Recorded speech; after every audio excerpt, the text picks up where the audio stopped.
Now I'm going to break down Dynasty Guru's team. He's coming with an 8-6 record. It's just crazy to think from his previous team in the summer. We had the three-headed monster of Gurley, David Johnson, and Le'Veon Bell. The Le'Veon Bell holdout changed everything. Bell decided not to play this year, and his team wasn't the way it was looking. And David Johnson was underperforming as well. So with Bell not playing, David Johnson not performing well, he decided to trade David Johnson. And now he's only got Gurley left from the three-headed monster that he thought he would have for a long time. But he's 4-2 since the David Johnson trade. He's averaging 122 points since the trade. So he's been very explosive since then.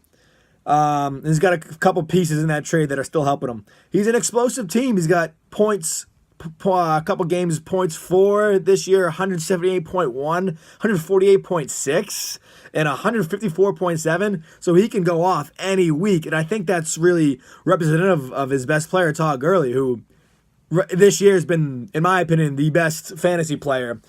Number one running back has just been, explosive, and he can do it in any way. He can get 3 touchdowns in a game. He can get 8 catches for 80, 90 yards, and on top of his rushing output of 120 yards and a touchdown. So he can do it in many ways, and it's just hard to limit that man.